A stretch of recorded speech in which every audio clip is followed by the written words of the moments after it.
Bonjour tout le monde, bienvenue à ce nouvel épisode de Folie douce, ici Yvan Bugeaud. Aujourd'hui, je reçois Pierre Mandeville. Il nous présente la traversée Centre de crise et de prévention du suicide. À l'espresso et à l'espresso allongé, Pierre Laporte amène son sujet, le lâcher-prise. Notre invitée en début de deuxième demi est Anourada Dugal. Elle nous sensibilise sur la violence conjugale. Bienvenue chez nous.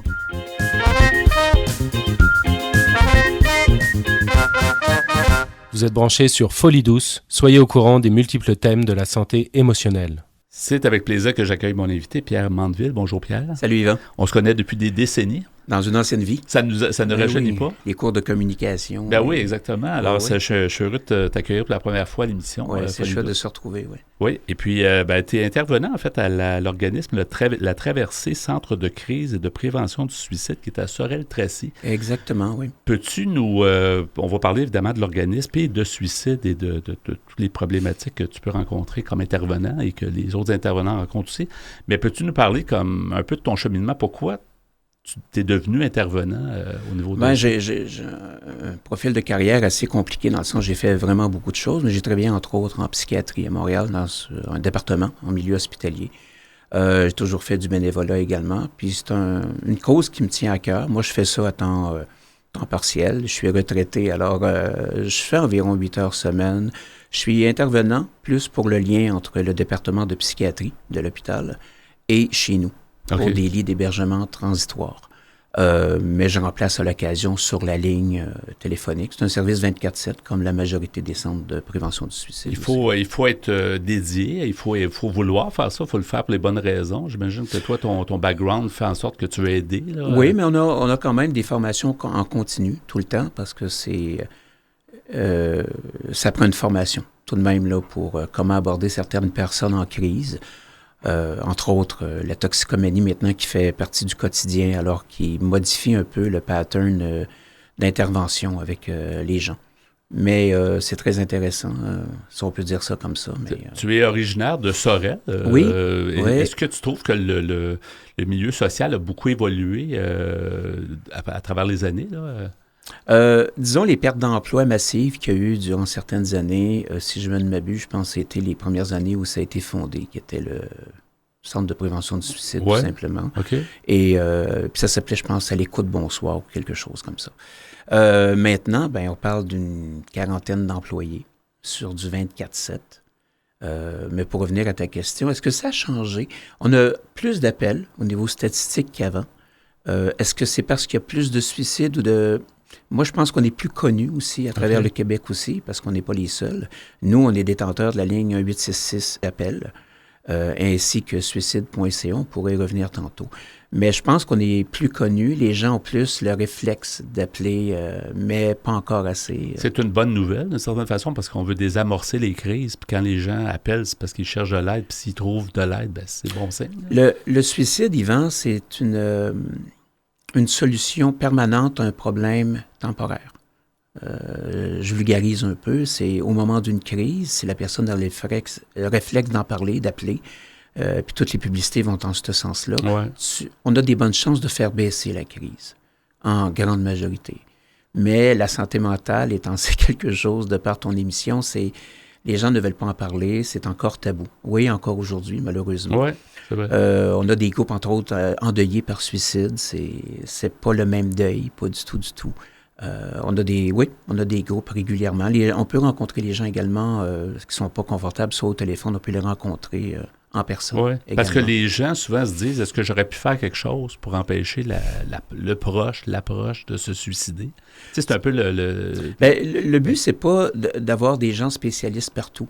Moi, les gens appellent, puis on me dit souvent « Ah, mais ça doit être plate, ta job. » Non, c'est ma job, c'est mon travail, et je suis détaché émotivement aussi. Moi, je pense qu'un de mes proches me parlerait de ça, je serais probablement un peu déstabilisé. Mais le but, c'est que si quelqu'un t'en parle, tu réfères vers un organisme, chez nous, par exemple. Ouais. Et un nouveau service, j'ai abordé rapidement, c'est qu'on a suicide.ca. Il y a une antenne à Québec, Montréal, et dans les régions, l'an dernier, on est devenu détenteur de suicide.ca. Mais c'est par le chat, par texto également. Mais une intervention à suicide.ca, disons, complète, peut durer entre 2 et 3 heures. Parce que c'est un peu la nouvelle réalité. Là. Les gens ne prennent pas juste l'appareil. C'est une nouvelle réalité. Ils vont chatter, puis ils vont se confier. Peut-être c'est plus facile. Oui, il y a un temps d'attente assez intense. Ouais. Moi-même, j'y touche pas. Je vais être honnête avec toi, mais c'est un besoin. Moi, je suis pas vraiment confortable avec ça. Hein? Chacun, mon vieil âge, probablement. Mais non, c'est un besoin, c'est une réalité maintenant. On peut pas s'en sauver. Ouais. Moi, déjà, avec la voix et tout ça. Mais c'est plus... Il y a une formation encore plus longue également. Mais il y a un processus. C'est des grilles d'évaluation aussi. C'est pas Pierre Mandeville qui décide que on a des grilles d'évaluation. On n'est pas des robots, mais il y a des critères qui font qu'une personne va coter rouge, ce qui est très urgent, ou vert, il n'y a pas vraiment de danger. Oui, si on vient à la traversée, on pourra poursuivre de toute façon sur la détresse humaine et tout, mais la traversée, donc l'organisme Centre de crise et de prévention du suicide existe depuis longtemps. Au moins une vingtaine d'années. Puis comment tu peux nous le présenter? Comment ça se présente physiquement? C'est une maison? C'est une maison dans un beau quartier à Sorel, tout près du fleuve. Pas directement sur le fleuve, mais boisé, un beau terrain. Alors, quand je te parle d'hébergement transitoire, des gens qui sortent de la psychiatrie, qui sont pas prêts à s'en aller tout seuls à la maison, par exemple, ils s'en viennent chez nous pour une durée de quelques jours à maximum 3 mois, mais c'est très, très variable. Il y a des réévaluations. Et c'est un climat familial. C'est une ancienne maison familiale de 2 étages. Et là, maintenant, on a un total de 6 lits.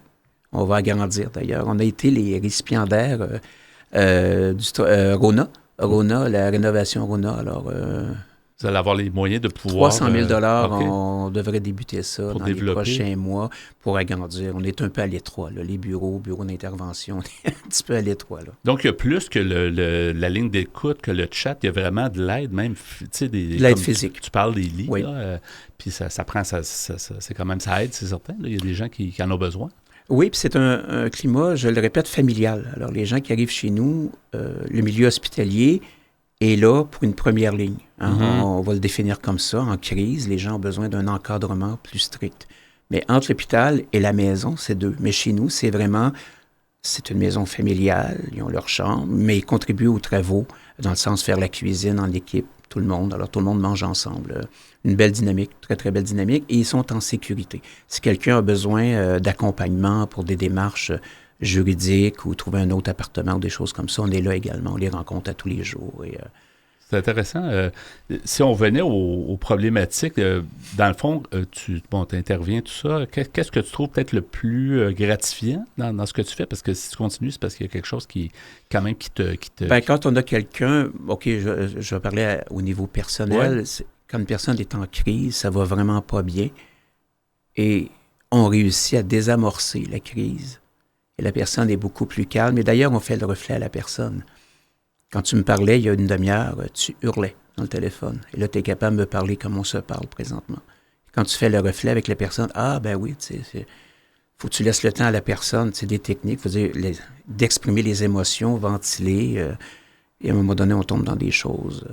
toujours en validant le risque suicidaire, très important. On dit souvent que l'écoute active, justement, c'est de laisser la personne elle-même faire le cheminer, ou en tout cas trouver les solutions. Là. Oui, j'aime l'image qu'on est comme...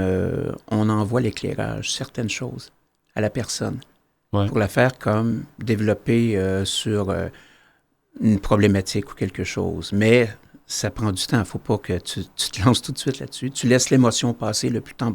Puis moi, je ne me gêne pas, je dis à la personne, écoute, crie, hurle, pleure, là, mais on ne peut pas discuter en même temps, là, mais doucement, alors, la personne. À un moment donné, l'écoute se fait, l'intervention.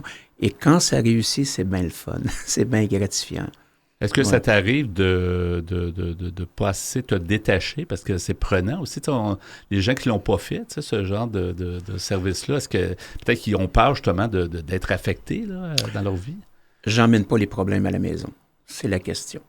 Ça m'est arrivé, moi j'ai déjà fait du bénévolat en soins palliatifs et c'est arrivé une seule fois que j'avais ramené ça à la maison. Tu réussis dans des circonstances particulières. Oui, il faut. Mais on a une bonne équipe, on a de la coordination clinique, des gens qui sont toujours là. Même à 3 heures du matin, j'ai un cas très, très difficile. Je peux appeler une personne de la coordination clinique pour en parler, pour ventiler. On est des humains, des fois, je répète ça souvent, on n'est pas des robots, là. Les gens, tu fais ça, c'est ta job. Oui, mais je ne suis pas un robot. Ce que tu me dis, là, j'ai des émotions dans ce que tu me dis, là. Ouais. C'est débroussailler tout ça. Parce que la personne en crise, tout est mêlé, là. Sa blonde, là, sacrée, là, il n'est plus capable de payer le loyer. C'est un paquet d'affaires. Puis là, il voit le tunnel, il voit le suicide. Et c'est de désamorcer ça le plus possible. On offre la personne, des fois. tenterais-tu de t'en venir ici quelques jours? Parce OK. qu'on a des lits de crise également, qui est du 24 à 48 heures. Encore là, ça peut être 24, 48, un peu plus. C'est vraiment pour que la personne retombe un peu sur ses pattes. C'est plutôt rare, ça, d'ailleurs, tu sais, parce que tu as une ligne d'écoute souvent. C'est rare que les gens vont passer du temps au téléphone ou par chat. Mais d'avoir ce service-là, je trouve que c'est intéressant parce que la personne qui est au bout va peut-être dire « Ah, ben vous avez ça. » Ça va être quand même surprenant. On y va, on dirige les gens à un moment donné. Coudon, t'enlever, moi j'appelle ça la voie de service. Tu sais. Ouais. T'es dans le trafic, là, ça te tenterait-tu que ça soit... Juste calmer un peu. Il n'y a pas toute cette clé-là, mais viens-t'en chez nous, ça ne coûte rien, puis tu vas te déposer un peu. Ouais. Oui. C'est intéressant, c'est un service qui... Avec les années, je pense, Yvan, on développe, les centres, on développe une expertise à ce niveau-là. Qu'est-ce qui est le plus pertinent? Qu'est-ce qui fait le plus de bien? Tu sais, quelqu'un qui c'est tout noir, là, à un moment donné, ah ouais, OK, je peux aller jaser en personne. Oui, on va te fixer un rendez-vous, viens-t'en. Il y en a qui arrivent en urgence, mais ben oui, quelqu'un va venir nous rencontrer, on assigne une personne.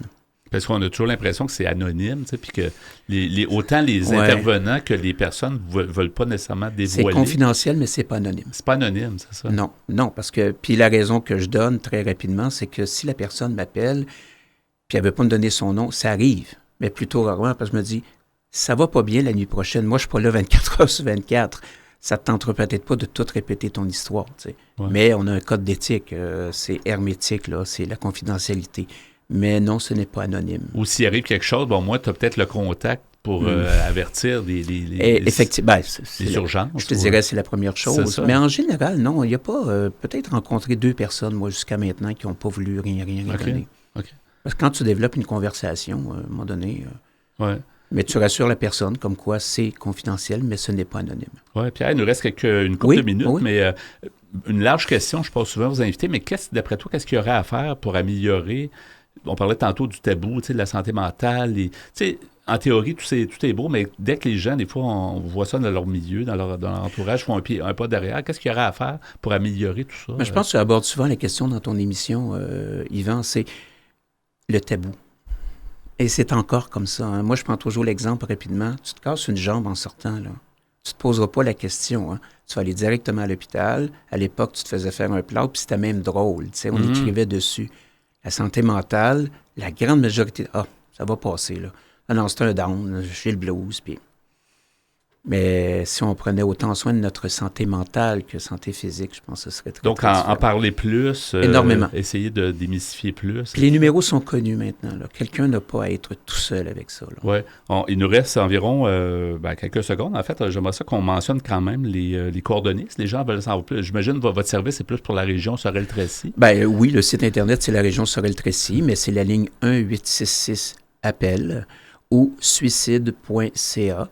Mais vous pouvez trouver les coordonnées. Mais le 1-866-APPEL, si vous appelez de Saint-Georges-de-Beauce, vous allez être dans un centre de prévention du suicide. Et on va être directement dirigé dans le centre le plus proche de chez soi. Là. Effectivement. C'est ça. Effectivement, oui. C'est très intéressant. Merci, Pierre, d'être passé à nos studios. Puis bonne continuation et puis bonne chance avec la traversée, centre de crise et de prévention du suicide. Puis bonne suite. Puis on a besoin de gens comme vous. Au plaisir. Merci. Au plaisir. Salut. C'est gentil. Bye-bye. Vous voulez mieux nous connaître et communiquer avec nous? Visitez notre site Internet au www.antenne.qc.ca. antenne.qc.ca. Nous voici maintenant rendus au segment Espresso. Bonjour Pierre Laporte. Salut Yvan. Alors aujourd'hui, ton sujet, le lâcher-prise. Le lâcher-prise, oui, c'est une expression qui est rentrée dans la langue québécoise depuis longtemps. Alors, je suis allé sur le site Cap Santé Mentale, un site canadien. C'est un article qui a attiré mon attention qui s'appelle « Apprendre le lâcher-prise ». C'est écrit par une dame du nom de Gabrielle Brindamour, qui est directrice générale à l'Accolade Santé Mentale, ici au Québec, à Châteauguay, qui a comme mission de soutenir, de regrouper et de représenter les membres de l'entourage de la personne atteinte de maladie mentale. Des fois, je me demande si on sait vraiment ce que c'est lâcher prise, parce qu'il y a des choses dans la vie qu'on doit pas lâcher prise sur tout, mais est-ce qu'on sait vraiment ce que c'est le lâcher prise? C'est ce qu'on va peut-être savoir avec ta chronique. Justement, oui. Ouais. Non, c'est pas simple. Non, tu as raison là-dessus. Alors, Mme Brindamour nous dit, vous connaissez sûrement l'expression populaire lâcher prise. Cette formule fait appel à une forme d'abandon du contrôle que nous pouvons exercer dans différentes sphères de notre vie. Ce concept peut s'expliquer et s'appliquer de différentes façons. Il s'avère donc important de comprendre et d'explorer les pistes qui peuvent nous permettre de lâcher prise. Elle nous dit, pour bien cerner le concept, il faut comprendre que le contraire de lâcher prise est la prise de contrôle. Or, lorsque votre proche doit composer avec un problème de santé mentale, le premier réflexe que vous alliez développer est celui de l'aider, voire même de vous oublier. Cette façon de faire est peut-être volontaire de votre part, mais elle peut également être reliée à des pressions sociales, à votre culture ou votre morale. De votre point de vue, votre attitude est assurément compatible avec un positionnement responsable, puisqu'en raison des symptômes qui accablent votre proche, vous l'aidez dans la gestion de l'organisation de sa vie. Une situation qui est quoique exigeante, réconfortante dans la mesure où vous avez le contrôle. En ce sens, il faut que je dois faire ou il faut que sont des expressions qui se retrouvent peut-être dans votre vocabulaire courant. Dans les événements qui concernent votre proche, il est important que vous distinguiez ce que vous pouvez contrôler, ce que vous pouvez influencer et ce que vous ne pouvez ni contrôler ni influencer.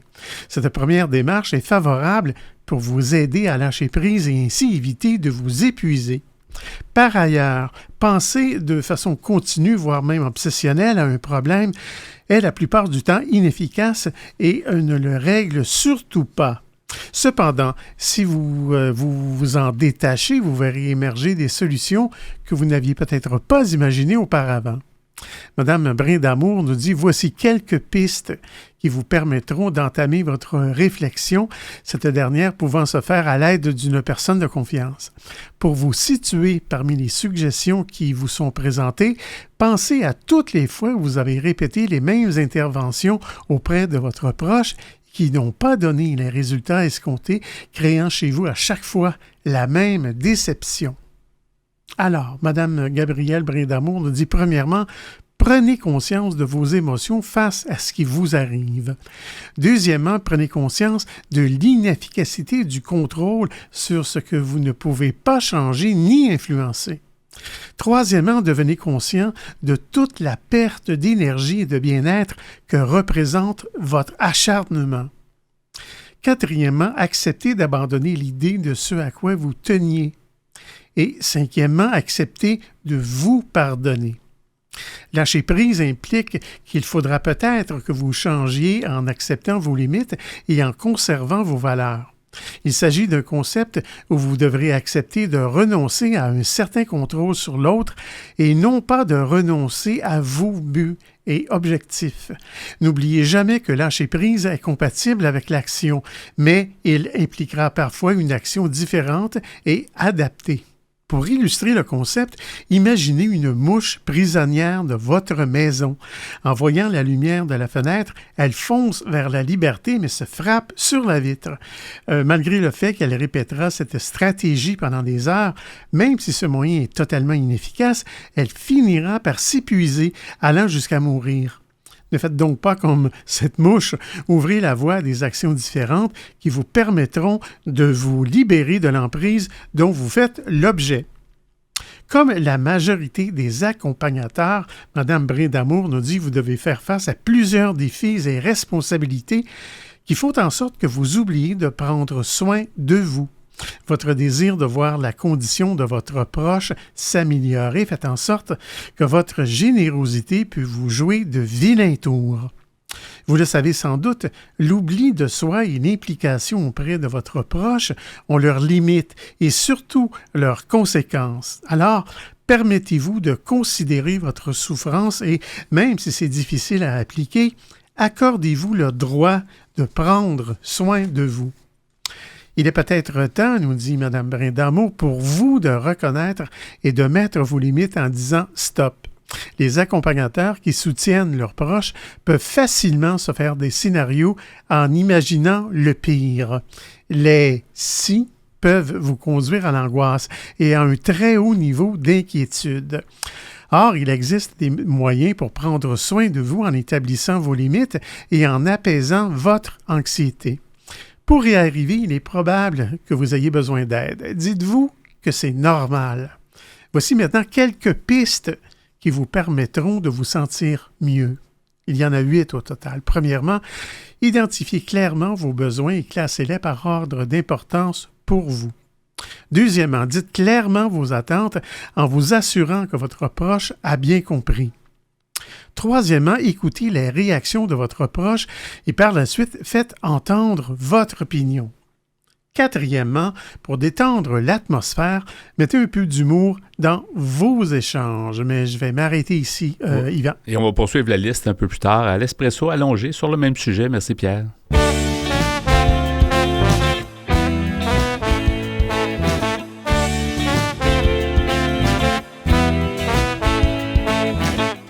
À venir dans cet épisode de Folie douce, notre invitée est Anuradha Dugal d'Hébergement Femmes Canada. Elle nous sensibilise sur la violence conjugale.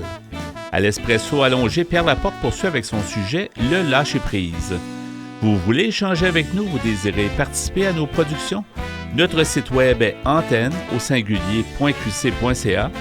Utilisateur des réseaux sociaux, cherchez Folie douce Radio pour nous trouver. Vous écoutez actuellement Folie douce, pionnier en santé mentale depuis 1991. Folie douce, une communauté, une radio.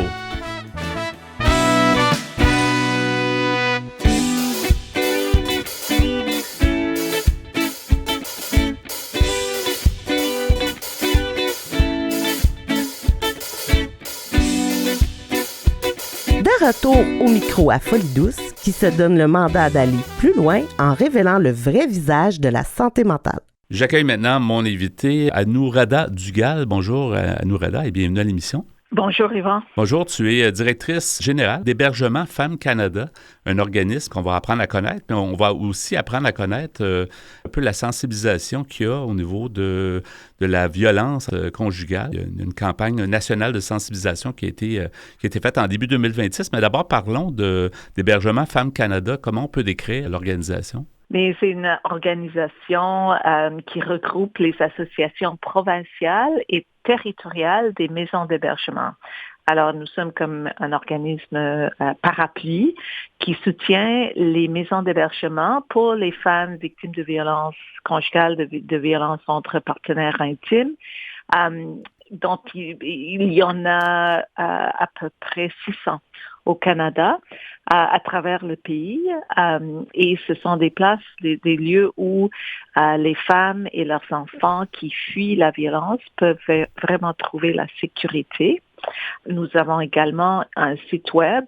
Si jamais vous voulez trouver une maison d'hébergement, la maison la plus proche de chez vous, ou un numéro pour une ligne d'écoute ou un numéro d'urgence, vous pouvez le trouver sur notre site web hébergementfemmes.ca. Pour donner une idée, quelle est la situation un peu de la violence conjugale? On entend dans les médias, on se dit, est-ce qu'il y en a plus qu'avant? Est-ce que c'est parce qu'on publicise plus?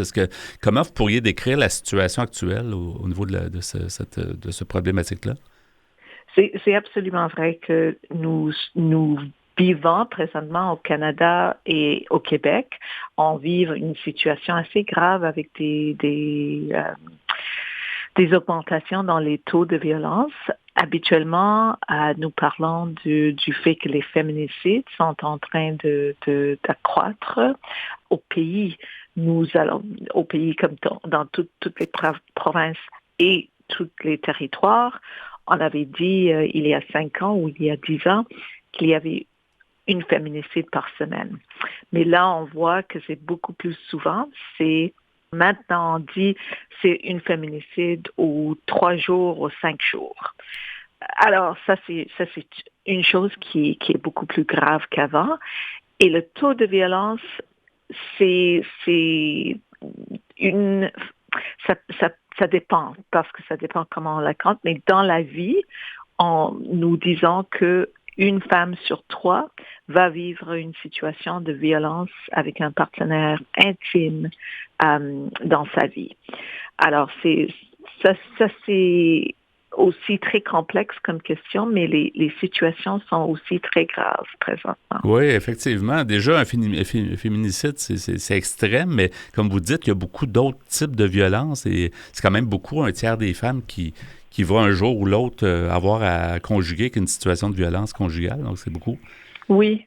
Puis il faut aussi nommer que c'est pas juste la violence physique. Je pense que c'est important de décrire la violence. Ça peut être la violence psychologique, la violence financière, la violence, le contrôle, la manipulation, coercion.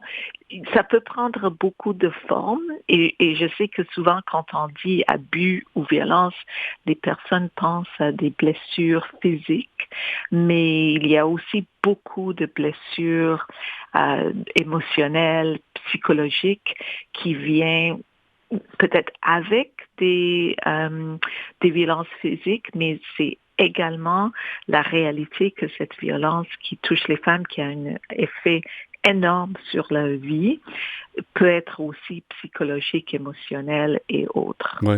Hébergement Femmes Canada, dont tu es directrice générale, Anourada, a lancé une campagne début 2026, une campagne de sensibilisation de façon nationale qui se nomme « Je la recommande ». Est-ce que tu peux nous en parler? Oui, c'est une campagne qui est très importante parce que ça introduit l'idée de parler de violence conjugale, de violence entre partenaires intimes au milieu de travail. Et pour nous, on voit que une travailleuse, un travailleur sur 3 a vécu une forme de violence conjugale au cours de sa vie, comme je viens de dire, mais beaucoup d'entre eux affirment que la violence conjugale a aussi eu un effet négatif sur leur performance au travail.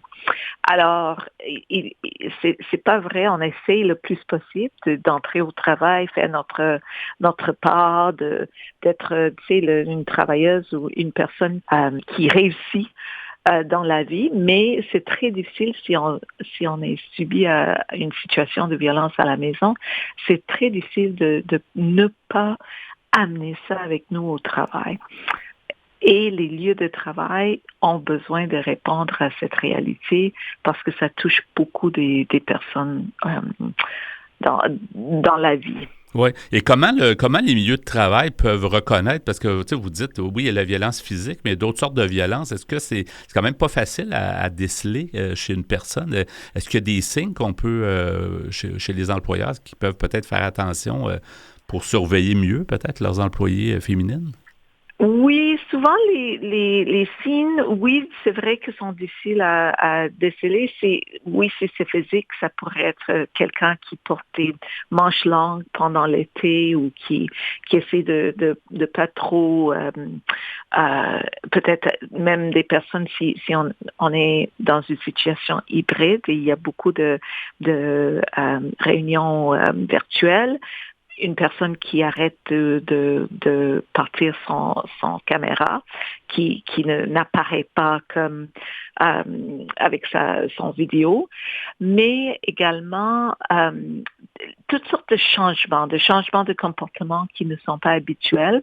C'est une signe qu'il y a quelque chose qui se passe. Peut-être on ne peut pas assumer que c'est la violence, mais c'est sûr qu'il y a une tension, il y a quelque chose qui se passe si les changements d'un employé changent.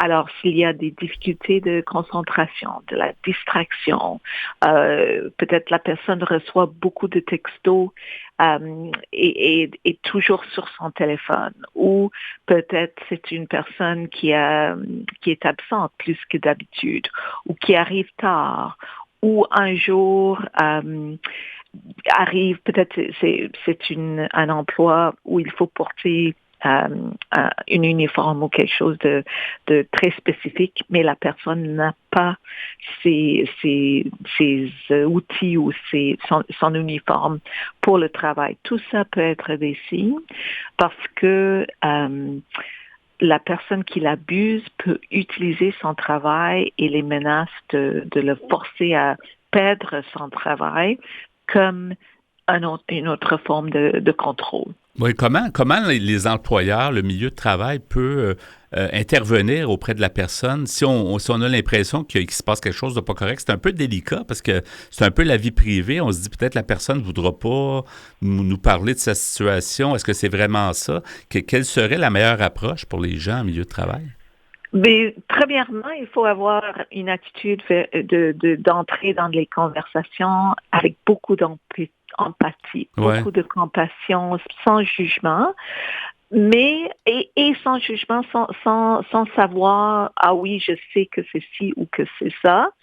Il faut commencer avec juste la curiosité, demander des questions et avec l'attitude de bienveillance. Alors, est-ce que tout va bien pour toi? Je vois que t'es arrivé en retard plusieurs fois récemment.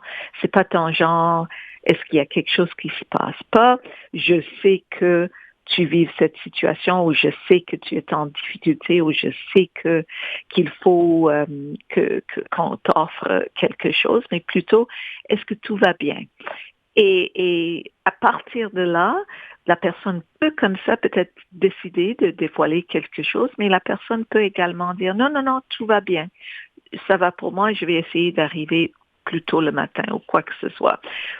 Éventuellement, mais il faut pas, surtout si c'est clair pour toi comme peut-être comme superviseur ou collègue, qu'il y a quelque chose qui ne va pas, il faut ne pas lâcher la conversation. Peut-être pas répéter ça à tous les jours, mais revenir au sujet pendant les moments de suivi, faire un suivi comme il faut, exprimer ton inquiétude et aussi offrir le soutien. Et ça se peut que c'est comme, je sais qu'il y a quelque chose, peut-être tu ne veux pas me dire qu'est-ce qui se passe, mais je sais qu'au travail, on peut t'offrir un soutien psychologique gratuit, quelques heures avec d'autres plans de bénéfices ou avantages sociaux. Oui. Il y a, si j'ai bien lu,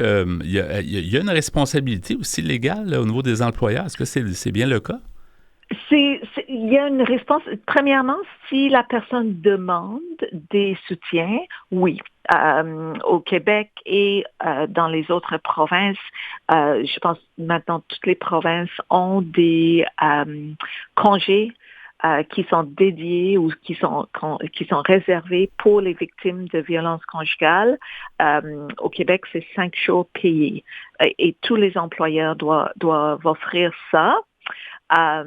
Et en plus, il y a des congés plus longs qui sont pas payés, mais ton emploi devrait être garanti. Ouais. Alors, il y a ce type de protection légale qui sont très importantes et les employeurs devraient les connaître et les mettre en place et même écrire leur politique et afficher leur politique pour la violence conjugale pour que tout le monde est au courant de ces possibilités. C'est quelque chose qu'on ne penserait pas. On se dirait, le milieu du travail, c'est le milieu du travail, ça n'a rien à voir avec la vie privée, mais effectivement, le milieu du travail, souvent, on passe plus de temps au travail, donc c'est important qu'on s'occupe de cette problématique-là. C'est absolument ça. En plus, le lieu de travail peut être une place où il y a quand même des dangers. Les dangers qui existent à la maison, c'est possible que la personne qui utilise la violence ou qui est abusive va entrer dans le lieu de travail et continuer l'abus. Ah ouais. Alors, à ce point-là, ça devient vraiment une responsabilité de l'employeur de protéger son employé de la violence, soit le conjoint, soit une personne, une membre du public, soit un client. Dans tous les cas, il y a la responsabilité que le lieu de travail soit un espace sécuritaire pour tous les employés et tous les employés. En terminant, Anuradha, on va donner le site web. Je pense qu'il y a plusieurs informations que les gens peuvent trouver, peut-être même des des outils ou des informations, en fait, pour aider à mieux comprendre puis peut-être agir en termes de violence conjugale. Quel est le site web de votre organisation Hébergement Femmes Canada? Le site web pour la campagne, oui. Ça s'appelle jelarecommande.ca. D'accord. Et sur le site web, vous allez trouver quelques informations sur les 3 R dont j'ai mentionné reconnaître, réagir, et la 3e, c'est référer. Alors, avoir des ressources auxquelles on peut référer les gens. Oui, et en plus, nous offrons une formation sur ce sujet pour les employeurs, pour les superviseurs, et vous pouvez également entrer le nom de votre compagnie pour avoir une consultation avec nous, avec Hébergement Femmes Canada, et voir si une formation pourra peut-être vous aider dans votre travail. Merci beaucoup, Nourada Dugalt. Tu es directrice générale d'Hébergement Femmes Canada. Merci de nous avoir fait mieux comprendre cette problématique et à la prochaine. Merci beaucoup, Yvan. Au revoir. À la prochaine. Au revoir. Ici Nancy Audet, marraine de la Fondation des jeunes de la DPJ. Vous écoutez l'émission Folie douce. Nous poursuivons maintenant avec le sujet que tu as commencé plus tôt dans l'émission, Pierre, le lâcher-prise. Le lâcher-prise, oui, d'après un article que j'ai trouvé sur Internet qui s'appelle « Apprendre le lâcher-prise ». C'est sur le site qui s'appelle Cap Santé Mentale, un site canadien et québécois même. Alors, c'est un article écrit par Mme Gabrielle Brindamour, qui est la directrice générale à l'Accolade Santé Mentale, qui a comme mission de soutenir et de regrouper les membres de l'entourage de la personne atteinte de maladie mentale. Et Mme Brindamour nous parlait tantôt de quelques pistes qui nous permettent de nous sentir mieux. Elle nous en propose 8. Alors, j'étais rendu à la 5e. Elle nous dit: prenez de la distance face aux événements. Il n'y aura pas de solution miracle. 6e, prenez soin d'équilibrer votre temps. Ne négligez pas les activités qui vous font plaisir. Vous en avez besoin plus que jamais. 7e, n'assumez pas de responsabilités qui ne vous appartiennent pas. Vous privez l'autre d'acquérir de nouvelles compétences. Ne sous-estimez pas les capacités de votre proche. 8e, apprenez à vivre avec les aléas de la vie. Ce qui n'est pas facile, si tu veux mon commentaire. Jamais, non? C'est pas clair. Non. Oui. Alors, Mme Brindamour nous dit comment trouver la clé du bien-être. Il s'agit d'une question difficile car il n'existe pas de mode d'emploi. Comme la majorité des gens, vous voudriez probablement que vos journées soient plus longues pour effectuer encore plus de choses et régler encore plus de problèmes. Devant cette course perpétuelle, il faut vous rappeler que vous avez besoin d'un temps de repos et de tranquillité. Un temps pour vous pour retrouver le sens profond de votre vie. Réservez-vous des périodes uniquement pour vous et pratiquez des activités agréables sans la présence de votre proche. Rappelez-vous que la meilleure façon de l'aider est de préserver votre équilibre. Mais comment apprendre à vivre avec la situation? Eh bien, Mme Brindamour nous dit apprendre à vivre avec le trouble de santé mentale de votre proche demande un dépassement, un processus d'adaptation très important. Certains vous parleront d'un processus de deuil, d'autres d'acceptation, de détachement et d'autres de résilience. En fait, peu importe les termes pour expliquer le processus, il importe de trouver des moyens pour composer avec la situation et ce, le plus sereinement possible. C'est comme se recomposer un peu une nouvelle dynamique de vie, en fait. Ah oui. C'est un gros changement. Là. Non, c'est pas facile. Ouais. C'est pas simple. Alors, Mme Brindamour nous dit, comme dans la gestion de tout problème, il y a des étapes à franchir avant de trouver sa zone de confort. En règle générale, les troubles de santé mentale s'introduisent au début de l'âge adulte. C'est donc dire que vous aviez sans doute imaginé des plans de vie pour votre proche et ce, peu importe le lien qui vous unit. À partir de maintenant, bien des choses ne se vivront plus de la même façon, évidemment. Vos sentiments d'inconfort sont probablement reliés à votre haut degré d'appréhension, votre impuissance vis-à-vis de la douleur de votre proche, votre peine de le voir perdre sa joie de vivre, votre chagrin relié au rêve et à la fierté que vous aviez de lui et l'instabilité qui s'installe dans votre vie. Sachez qu'il s'agit de réactions tout à fait normales. Dans cette douloureuse situation, vous devez prendre soin de vous. Il ne faut surtout pas vous culpabiliser. Il faut plutôt vous donner le droit à la colère et à la tristesse. Émotionnellement, vous allez vivre un état de choc où toutes les questions surgissent. Pourquoi moi? Pourquoi lui? Pourquoi elle? Il faut donc que vous trouviez des réponses à vos questionnements. À ce stade, il est possible que vous n'arriviez pas à croire ce qui se passe et il est possible que vous vous accrochiez à l'idée que tout va rentrer dans l'ordre, que tout va revenir comme avant. Il faut donc reconnaître votre réalité non pas comme une ennemie, mais comme une alliée à apprivoiser. Madame Brindamour nous dit « Soyez indulgents envers vous-même, car en plus d'être meurtri par votre peine, vous vous accablez probablement de reproches non fondés et vous avez l'impression de vous attaquer à un défi démesuré.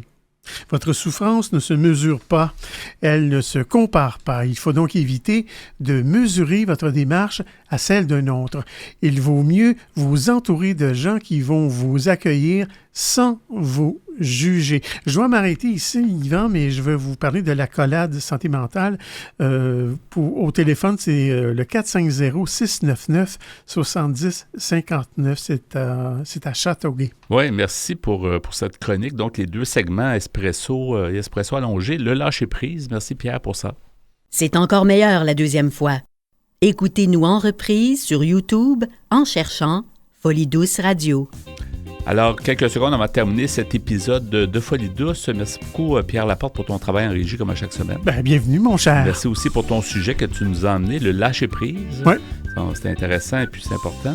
Notre invité en début d'épisode, Pierre Mandeville, nous a présenté la traversée Centre de crise et de prévention du suicide. Notre invité en début de 2e demi était Anuradha Dugal de Hébergement Femmes Canada.